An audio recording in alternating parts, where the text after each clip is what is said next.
All right, let's dive into a story that takes us all the way back to 458 BC. But this isn't just a history lesson. This is about that gut-wrenching moment between getting a huge vision from God and taking that first, terrifying, unprotected step to make it happen. It's a story all about a perilous journey of faith. I mean, really think about that. Have you ever been there? You know exactly what you're supposed to do, but you also know that to do it, you've got to walk away from every safety net you have. Well, that is precisely where we find a priest and scribe named Ezra. This right here, this quote, sets up the entire conflict. Ezra made this bold declaration of faith to King Artaxerxes, basically the most powerful man on earth at the time. And now, well, now he has to live by it. Talk about pressure. His words and the very lives of thousands of people are about to be put to the ultimate test.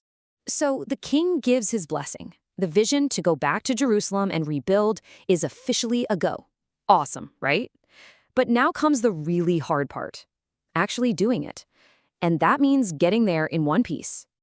So let's get our bearings. The year is 458 BC. We're in Persia, under the rule of King Artaxerxes. A group of Jewish exiles gets permission and even funding to go back to their homeland.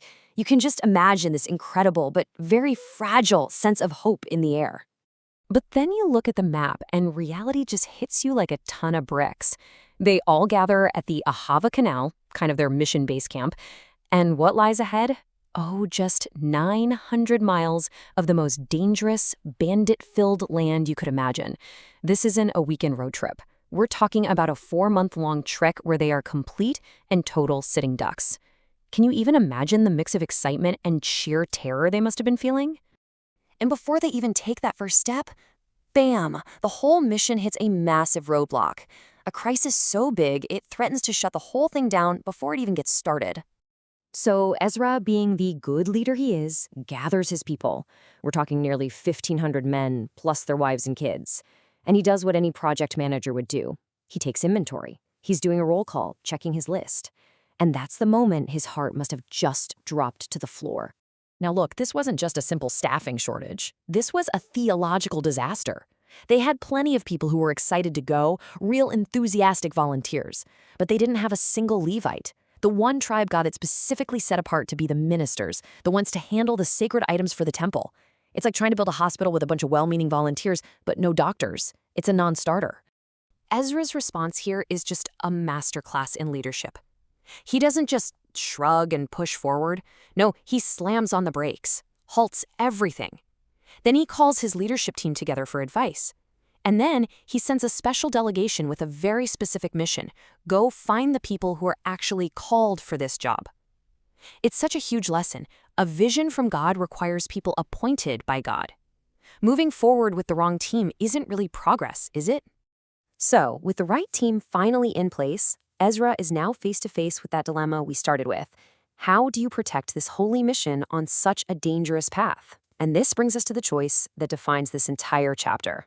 Ezra had two very different options on the table. Option A, the king's protection. A professional military escort, soldiers, horses, visible physical strength. The logical choice. Option B, God's protection, which looks like fasting, prayer, and humility. Invisible security. And the choice he made was, well, pretty radical.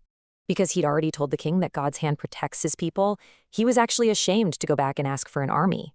To avoid being a hypocrite, he trades a military escort for a spiritual one. He calls everyone to fast, effectively turning their greatest vulnerability into their greatest weapon. Now, it's so important we understand what this fast really was. The Hebrew word here is ana. This is not a hunger strike to try and twist God's arm, not at all. Ana means to afflict yourself, to deliberately lower your own strength, to bow down so that your spirit can get dialed in, totally hyper-attuned to God's frequency. It's a strategic act of spiritual surrender. And boy, did they need that divine protection, because they weren't just moving people. They were basically a moving Fort Knox. The amount of wealth they were carrying was just unimaginable. They were a massive target.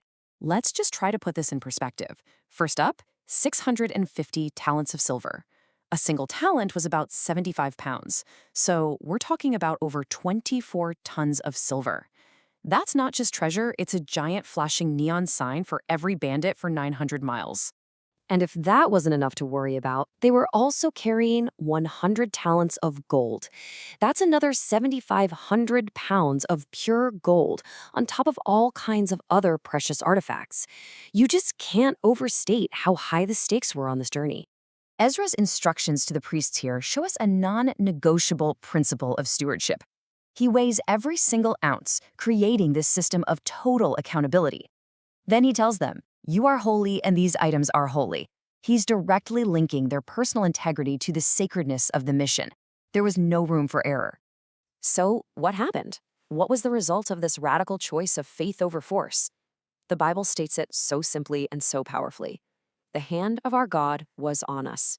For 4 straight months, across 900 miles of hostile territory, God was their shield. He protected them from ambushes, enemies, and bandits. The prayer they prayed was answered. Their faith was proven real. So, what does this ancient story from the banks of some canal have to do with us today? Well, it presents us with a choice that all of us face in our own lives, with our own visions and responsibilities. And it really all boils down to this, doesn't it? When it comes to protecting the vision God's given you, your family, your career, your ministry, which army are you relying on? Is it the king's army of human strength, of strategy, of things you can see and control? Or is it the kneeling army of humility, prayer, and total reliance on God? So as we wrap this up, let's lock in these takeaways. Number 1, vision needs consecrated people, not just willing ones. It's about getting the right people, not just more people. Number 2, you gotta walk your talk. Your faith has to show up in your actions, especially when it feels vulnerable. 3, spiritual protection is activated by spiritual discipline.